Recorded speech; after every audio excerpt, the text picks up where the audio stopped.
It was designed and made by Danny Farrington, the famous Danny Farrington, who is an amazing guitar maker and put stuff about my life, in the guitar here. This is a clarinet here, and this is my face. And this is also my face is an Asteroids game. This is where I first started writing songs, the Beatles, Sinatra. Oh, this is a pic from Hyde Park. It says EC was here.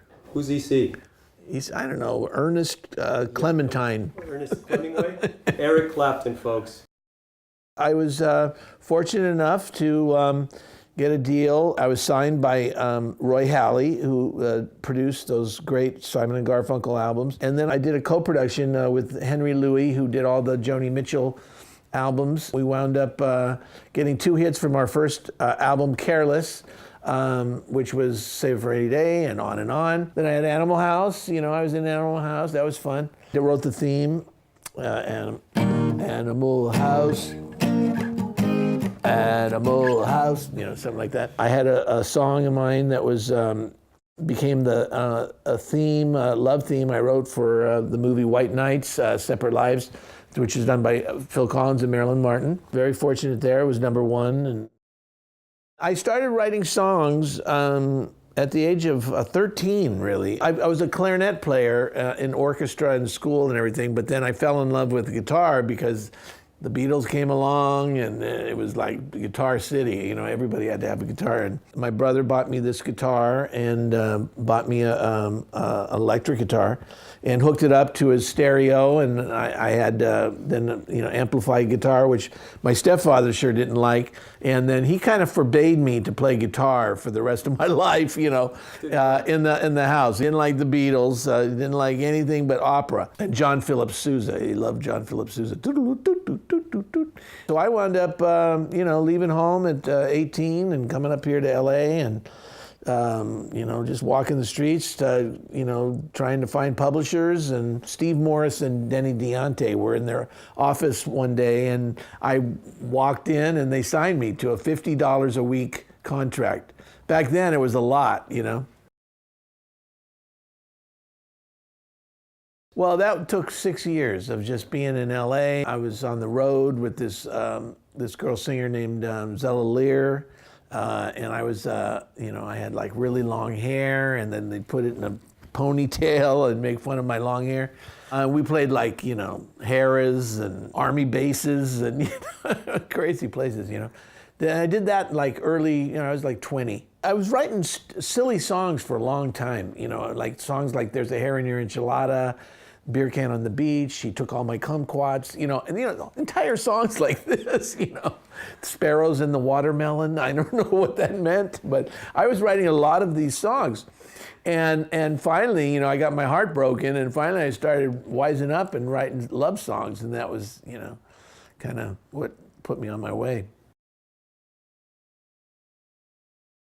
I first met Clapton because I was doing my album at A&M Studios with Henry Louis, my first album. I had a manager back then, Bob Ellis, and he had this artist, Ronnie Wood, and Ronnie Wood was friends with Clapton, so they were hanging out at Shangri-La Studios, and my manager said, hey, you should meet my artist, Stephen Bishop, and so he wound up coming to the studio and playing on Save It for Any Day. He came with his girlfriend back then, and I was like, oh my God, that's Patty Harrison. I was like, Clapton's great, but oh my God, she was like hanging with the Beatles, and never mind the fact that he played on a Beatles record, which is stunning, amazing. Very lucky, to be friends with him, and we got to be good friends, and we stayed friends all these years, but, it's kind of tough when he lives in England, I live here, and we get together for sushi every so often. I met Ringo with Mickey Dolenz or something at some pool party, playing pool, and then I met George Harrison through Russ Titleman. I got to watch him record at qWaqqchat Palace. He was working on his solo album, one of his solo albums, and Titleman was producing it. I was lucky enough to hang with George. He walked out on his lily pads. He had like giant lily pads in his garden that he was standing on, and he's showing me these lily pads, and it was just like, and I'm like trying to be cool while I'm inside. I'm going, "That's George Harrison." I traded his Beatle card for Paul McCartney on the bus. That was amazing, just to hang with him. And I remember when he was recording, I was like, "Oh, I need to use the restroom." And I went out of the restroom, and I had my Polaroid, and I just whipped it out. And I'm such a Beatle freak. I took a picture, and I have it somewhere, of his first Meet the Beatles album in gold, right, with a Hare Krishna sticker on it. Wow. He had put that on all his gold albums, right? And then I wandered into this one room, and I took a picture. It was a kind of a shrine to John Lennon, and it was his picture when he was a teddy boy, and that's cool. And then I met McCartney. I was lucky to meet McCartney at this thing. I stood in line at the Nedworth Festival. I was like so excited just to meet McCartney. I mean, I never met John Lennon. I did see him with Harry Nilsson the night where they got kicked out of the Troubadour for the Smothers Brothers thing, because I walked in and I remember looking over and I could see John Lennon. I wrote this one song of mine that actually is, people love this song. It's called Never Letting Go.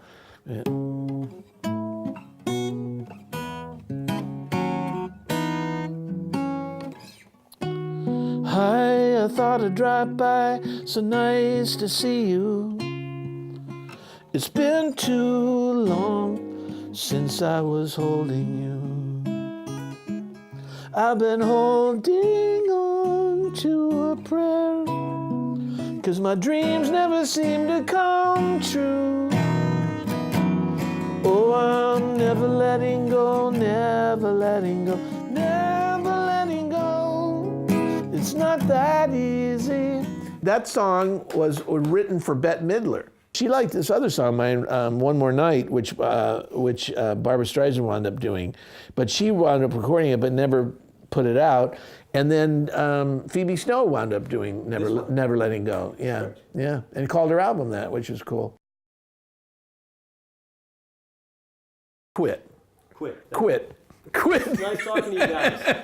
It's so hard, even for established songwriters. It's tough out there. It's tough. And you know, my stepson, he plays me like his songs that he really liked. I mean, so different, a lot of the songs. They're like so different from regular old radio songs, you know. And that's I think where every music is going. But I mean, I think people always need melody, right? But it seems like so many songs now don't always have melody, a strong melody. I listen to the radio like every day. I make a point to listen to the radio, and some songs I just like, my hand just flies to turn it off, you know, or change the station, you know. Radio, just, you know, the radio's still very powerful. No matter what, you know, we'll always need that chorus, you know, that hit chorus. I don't know if there's so many great songs these days. I still listen to the songs I listened to when I was 15, all day and all the night. You Really Got Me by the Kinks. Beatles, classic. I mean, Stones. I mean, they're like classic. I still listen to that stuff. I like qWaqqchat because it's a challenging thing to learn how to spell it. No, it's a great thing for songwriters. I mean, I have so many songs and so many demos. It's a way for us to, you know, have people listen to our demos and our songs. I mean, I love it. It's great. You called me from the room in your hotel, all full of romance for someone that you'd met, telling me how sorry you were leaving so soon, and that you miss me sometimes when you're alone in your room. Do I feel lonely too? You have no right to ask me how I feel. You have no right to speak to me so kind. I can go on holding on to ties now that we're living separate. separate lives. I love that too.